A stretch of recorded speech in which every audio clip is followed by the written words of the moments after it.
Hey folks, Alan Saunders, Brendan Howe here with the Steelers practice report for SteelersNow.com. Just wrapped up training camp practice number 4 at St. Vincent College. You can't tell by the sky behind us right now, but this practice was canceled 5 minutes early due to a thunderstorm that came through the area. Of course, then the sun came right back out. There are still some thunderstorms. Second time in camp we've had to dodge the Doppler, as Mike Tomlin has liked to say, but still got nearly a full practice in.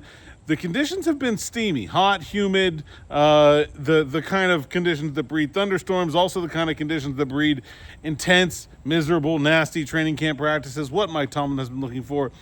Also, though, can breed some injuries. Really got the first of that today. The first time, we did have Jeremiah Moon left earlier with a training camp injury, a calf injury, but today Broderick Jones leaves practice. That's something very notable that we need to keep an eye out on the Steelers starting left tackle. I saw him being bandaged around his abdomen and his hip and his groin area. Looked like maybe some kind of soft tissue injury. Could be I don't want to speculate, but Mike Tomlin just said lower body soft tissue injury. We'll go with that. He took about 3 reps today and then was back on the sideline with his jersey off. Not really what you want to see from a guy who has a lot to prove here at training camp. No, and you didn't want it to be over, going off 5 minutes. It got dark out. With that, it was sort of, even though it was hot and humid, I noticed a pretty excited feel. From the start, I was taking video. I posted on Twitter, Cam Hayward dancing, which I didn't know big guy could dance that well. He was joking around with Alex Highsmith about doing burpees early there. Then we saw some of that personality, that goofy personality that players have talked about with Aaron Rodgers, where he scrambles right, decides to just tuck it and run. Joey Porter Jr. knows better than to put his hands on him, kind of avoids him. Alex Highsmith's behind him. And Aaron Rodgers comes back after the whistle's blown, and he starts dipping his shoulder, like making believe he was going to try to run Joey Porter Jr. over. Then he throws the ball at the back of Patrick Queen's head. So maybe they're happy it's Sunday. Maybe they're happy they get a day off tomorrow. But that's kind of what I noticed early on. How about Brandon Eccles? He's been a guy who's brought the energy all through training camp. You've heard him out there every day. I think the second team corners, him and Corey Trice, have been really, really good in general. Today he goes up and makes a really nice interception on a ball intended for Darnell Washington. And then I don't really know how to describe his celebration. I'll go with he was doing a suggestive version of the worm. How about that? Yeah, he's just a fun guy to watch practice, man. He's always fired up. He's always talking crap. He's always bringing the energy. And I think when you look at the veterans that Omar Khan has brought in, not talking about big money guys, but the cheap vets that they've brought in to fill specific roles on free agency, not only have they been good at those roles, they've been great team guys. Landon Roberts, Deshaun Elliott, Dante Jackson. And I just think Brandon Eccles fits right in that mold along with those guys as someone that just feels like a guy who should have always been a Pittsburgh Steeler. Yeah, and we saw how, like you mentioned, the energy there. There was also a little bit of negative energy with that fight, if you want to call it that. Right? Oh, no, that's positive energy. There was Ryan McCollum and Cole Holcomb were getting after it. Nick Herbig was in the middle of it. If you don't have at least a half a dozen fights, you didn't have a very good training camp, and that was one of them today. Nobody threw any punches, just getting together and exchanging pleasantries. I'm sure they were talking about politics or the weather or something like that at the bottom of the pile, Definitely the weather. Yeah, you got to keep the intensity up. These guys are ready to put the pads on. You can tell. Especially, I was watching the trenches a lot today, and in my Steelers takeaways at SteelersNow.com, I focused a lot on Derek Harmon and Y.A. Black and their development. Y.A. Black had a really good day today, batted down 2 passes. I think he's stacked consecutive pretty good days. Harmon, I hesitate to say how good I feel Derek Harmon has been because I don't want to get ahead of myself, but Derek Harmon's been very, very, very good. He's been really, really good. But because I was paying attention to those guys, I knew I was going to write about them. I also got to watch a lot of Zach Frazier. He had a couple bad snaps, didn't have any today, so that's good. But I can just see how frustrated he and the rest of this offensive line is by just all right, we're ready to go do our jobs. We're get rid of the 4 days in a row, no pads is too many. Let's get after it. So there's some chomping at the bit here to get going for Tuesday. Yeah, and Troy Fautanu talked before practice.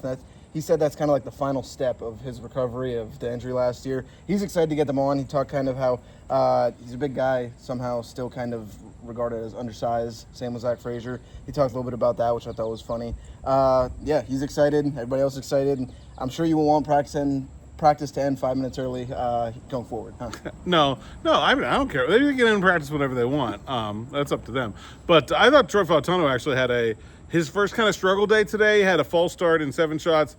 And look, it's TJ Watt, but he got just dominated on 1 rep. And TJ can do that to anybody in the world. That's going to be Troy Fautano's life if he's playing right tackle for the Pittsburgh Steelers. He's going to have to find a way to not get dominated in training camp practices like today. So we'll see how it goes. I don't have a concern about anything really that happened in the trenches through the first 4 days because no pads. But Fautano's development is definitely a big thing to watch for this team going forward. A couple other guys I just want to shout out that I thought had solid days today, or maybe that I haven't mentioned yet so far. Scotty Miller, I think, has maybe been one of the most consistent playmakers on offense besides the first 3 receivers, maybe even besides the first 2 receivers. So Groman has been very up and down. I feel like Scotty Miller has just made a lot of plays. I think he's done a nice job for himself. Rock Taylor is a UDFA that a lot of people were excited to hear about. He's been very quiet so far. I had 3 big plays all on the same route, a big, long, like 10 to 15 yard dig. Had 2 of them against Sebastian Castro, which is another UDFA people have been excited about. So I think just kind of trying to highlight some guys down the depth chart that I think have doing a nice job, and I think those guys stood out to me. Anything else you got from today or just these 4 practices? Yeah, well, we found out today Mike Tomlin, I feel he's usually pretty close to the vest, it's fair to say. He's excited to see Kenneth Gainwell and Peyton Wilson go at it, not in on backers, but in coverage, which I thought was really interesting to hear. Kenneth Gainwell has been used very interestingly. Oh, I got to talk about this play too. They ran a combo route on the right side where Gainwell was in the flat and Pat Freiermuth was running some kind of over flag out, whatever you want to call it. And the ball goes to to Gainwell with Freiermuth blocking, and it's just Jalen Ramsey over there. I don't know how the defense got 2 versus 1. It may have been like cover 2 and he was sitting, something like that. I don't have all 22 to check from these practices, but Ramsey went straight to Freiermuth, stood him up, walked him outside, walled off Gainwell, slowed him down long enough to let some help come over. I'm like, this guy's an elite cornerback, and he's like taking on tight ends and one-on-one blocks and making plays and running. That's not even a stat. Like, that doesn't even make it to the stat sheet. That's such a good example of how good Jalen Ramsey is. He is going to be such a paradigm shifter for this defense. They have never had a player like him in the slot. I think it's going to be really fun to watch. Definitely.